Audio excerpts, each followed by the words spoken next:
Hello Crafty Friends, Annie Collins here with Little Wings Creates. Today we're going to create this lovely floral heart card. Quick disclaimer, I am on the Brutus Monroe team, so these products were sent to me. Okay, so today we're going to be using the blooming heart. This is a beautiful floral heart, and it has several little hearts and a sentiment that reads, "Thank you for being there when I needed you." It has a coordinating stencil. The stencil comes with the mask for the heart. That's right there, and it's perfectly, I don't know, like all around edgy scalloped. That's what I'm looking for. So then you have these other florals, and they highlight the bigger florals in the heart so that you can color them like spot color, and that's what we'll be doing today. There are 4 all together, and then you just move them across, and they're easy to line up, super easy.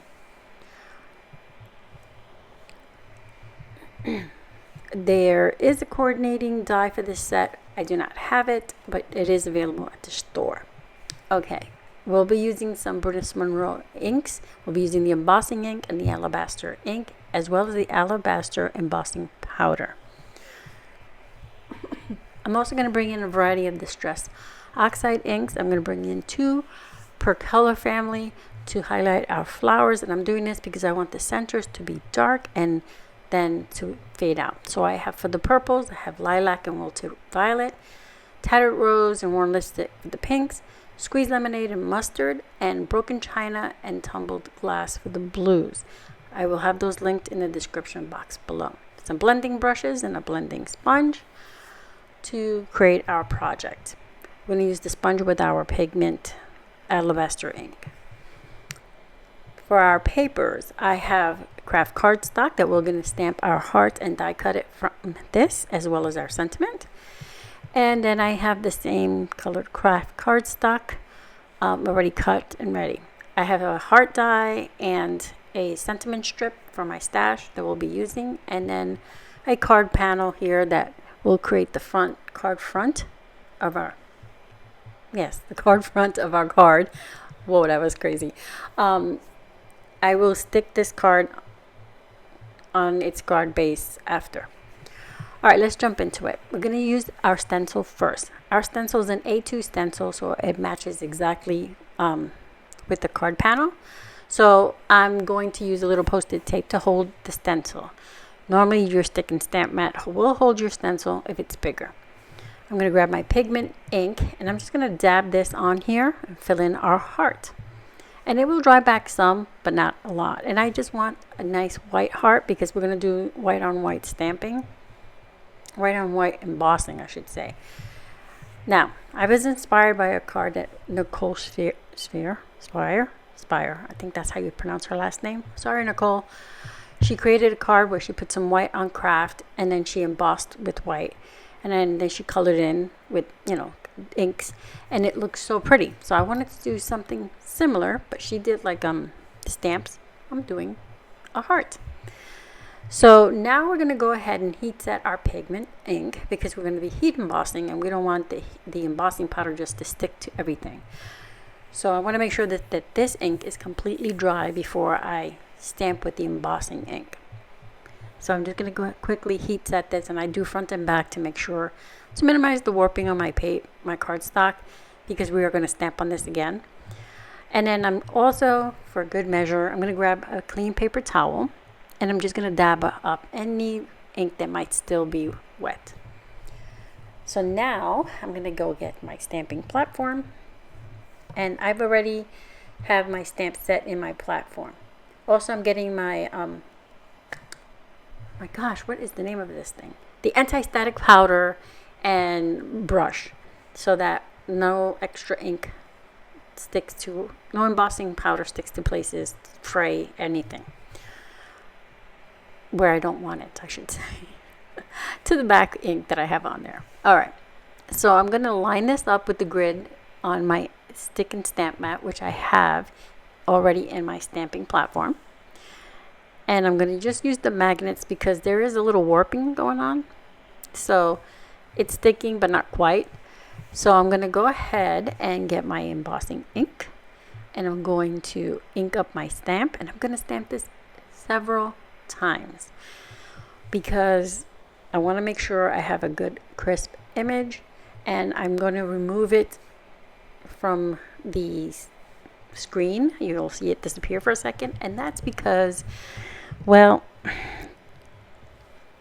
my vision isn't so great and I wear glasses, and it's clear ink, so I need to make sure I can see it and that it's on there. So I will pull it back and forth a few times until I get it on there, the image completely on here, and it's nice and crisp before I put the embossing powder.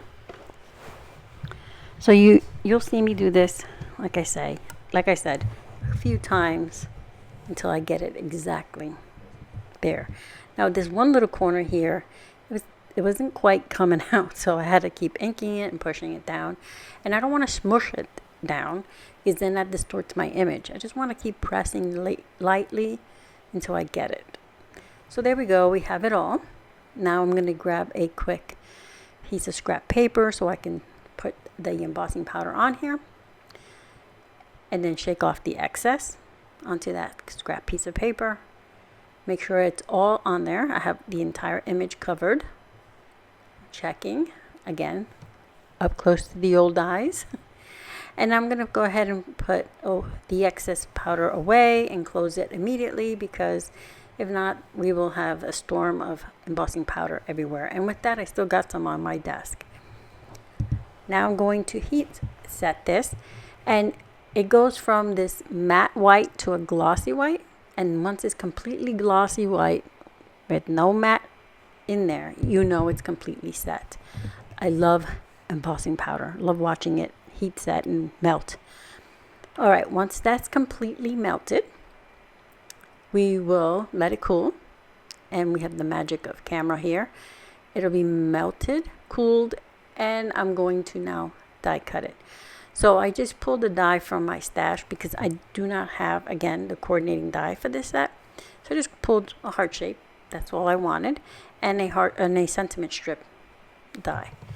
Going to now place this once again on my stick and stamp mat. Now it's sticking, and I'm going to get our stencil. I'm removing those post-its because we're not going to need those, because we're just going to work now on the florals. I'm going to line it up, and I'll start with this bigger one over here. I'm calling it a tulip or a lily. It's more like a lily to me, but they're doodled flowers, so they're not specifically any floral. You can just use your imagination. So again, I'm starting with a darker color in the center, and then I'm going to put a lighter one out so it looks, like it's, I can't think of what I'm trying to think of here. Like a variegation of from dark to light. Yep, the brain doesn't work anymore. So what I'm going to do, once it's really set in there, I'll wipe off any excess, and then the white will come through. So I'm just showing you really quick, but then I just put some more and just let it sit. And I'm going to do that for all the color families I pulled. So the next one, I'll move over, line up the stencil, and then I'll use the pink colors, which are, again, the yellows were squeezed lemonade and mustard seed. These will be, the center will be worn lipstick, and then it'll fade out to tattered rose. So I'm just going to grab a little bit, put a little dab, and then just a little bit in the center, and then we'll move on to the tattered rose.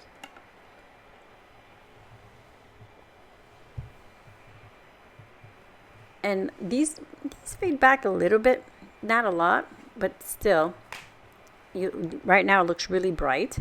But don't forget, we'll wipe off any excess. That'll make the white come more forward. And then once they set, they dry down. They dry back a bit. All right, so now we're going to go to the blues, which is the center is going to be broken china. And then our light color is tumbled glass. And then our last set will be shaded lilac and wilted violet. And we're just about to go to those. And this is the smaller of the florals here.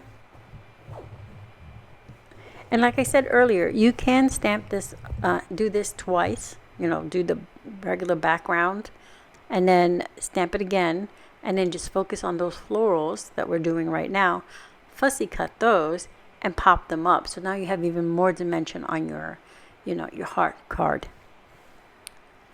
So I'm going to go ahead and finish this off with the shaded lilac, get that all in there. Just giving you some more ideas just how to use this. Now I'm going to use my paper towel and start wiping the excess ink, because it lays on top of the embossing area, because the embossing creates a resist. So there we are. Going to clear all that out of our way, and we're just going to pop our heart off our stick and stamp mat. Remember to curve your mat and your item will pop off the mat. Try not to peel it off. Just gently curl your mat and whatever's on it will pop off. Alright, so I'm using some foam adhesive pieces here because I'm going to pop up my heart, and these are the last bit of this adhesive bit here, so I'm just going to use whatever's left on here to pop up the heart. Get all the backing off, and then we'll adhere this to the front of our card. Getting the backing off of this is the hardest part of the entire card. I'm not kidding you. Okay, so our heart is ready, and I didn't even glue everything, so I had to set it to the side. All right, I'm going to bring in my Barely Art liquid adhesive, and I'm getting an idea of how I want to set this. I know I'm going to have to trim this down because it's actually longer than I wanted it. So I'm just going to put a little liquid adhesive onto this Kraft Cardstock panel, which I've already die cut off screen with a die from my stash. It's a scallop border thing. And then I'm going to place my heart right there in the center. I'm going to grab my trimmer really quick and trim down my sentiment before I pop it up using a foam adhesive strip. Just give it a quick little trim. I want it to fall within the scalloped thing, and it's going to be just below our heart. Here I'm putting a little foam adhesive strip so that the sentiment and the heart are like on even area. There we go. I'll remove the backing from that and adhere it down here. And it's straight, thank goodness. I got it on straight for the first time. And now for a finishing touch, I'm going to bring in some white confetti, some white pearlescent confetti. I thought it would just pop off nicely against the craft. So this is basically a craft and white card with those pops of color. That's why your eye gets drawn to that color. Those are the only colors you'll see on this card. And like that, we are done. All is left is for me to place this onto my card base. So again, let me go over quickly what we used. A variety of Distress Oxide inks, and I'll have everything linked in the description box below. I have the Blooming Heart stencil and the Blooming Heart stamp set. I will have these linked with affiliate links, which are no cost to you. They just give me a little kickback, but they cost you nothing to use. Thank you for being here. I hope you found some inspiration. Here's another look at our card.